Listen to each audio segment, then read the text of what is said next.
ఒకసారి తెలంగాణ ప్రాంత ప్రజలరా ఈ గుండె మీద ఒకసారి చేసుకొని చెప్పుకోండి. ఈ జరిగిన సంఘటనను మనం ఎలా చూద్దాం?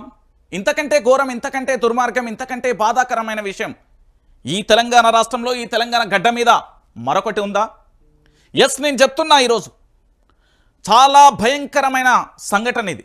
ఎందుకంటే 90 ఏళ్ల వృద్ధుని పట్టుకొని పూర్తి స్థాయిలో తన భూమి సమస్య మీద వెళ్తే పూర్తి స్థాయిలో అతన్ని గొర్రెను గుంజకపోయినట్టు గుంజకపోతున్న పరిస్థితి కనబడుతుంది.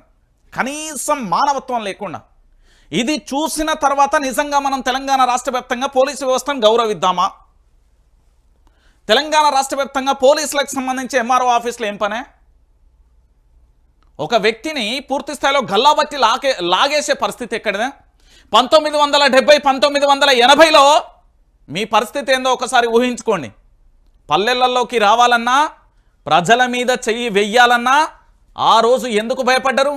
ఆ రోజు ఏం జరిగింది మీ అందరికీ తెలిసిన విషయమే కదా. మరి ఈరోజు కూడా అలాంటి పరిస్థితులే పునరావృతం అయితే బాగుండా? ఒకసారి మీరందరూ కూడా పోలీస్ వ్యవస్థను మొత్తానికి చెప్తున్నా, ఆలోచించుకోమనే చెప్తున్నా. ఈరోజు వైఆర్టీవీ రంజిత్ మీద కేసులు కావచ్చు కాక కోర్టులో పోతాం. ఏం చేస్తారు? ఎన్కౌంటర్ చేస్తారా? చంపేస్తారా? మీ ఇష్టమా? మీ అయ్యే జాగిరా? ఇదేమన్నా తెలంగాణ? నేను అడుగుతున్నా, డైరెక్టే అడుగుతున్నా, ఇందులో మొహమాటమే లేదు భయ్. బరాబరి బాజాప్తుగా అడుగుతున్నా. తెలంగాణ ప్రాంత ప్రజలంటే గౌరవం లేదా? పోలీస్ వ్యవస్థ అంటే ఏంటంటే దాని నిర్వచనం ఏంది?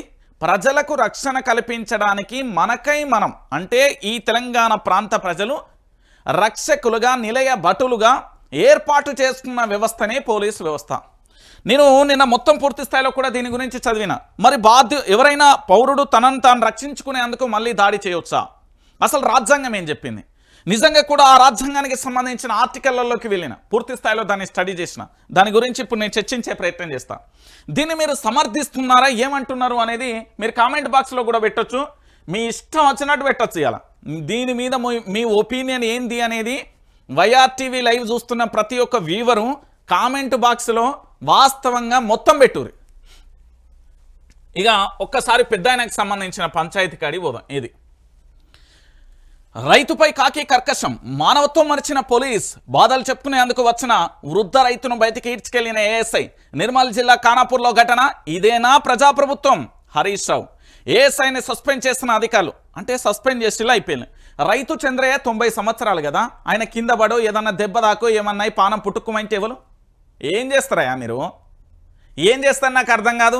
నిన్న నేను ఈ మొత్తం ఎపిసోడ్లలో వీడియో తీసిన పౌరుడు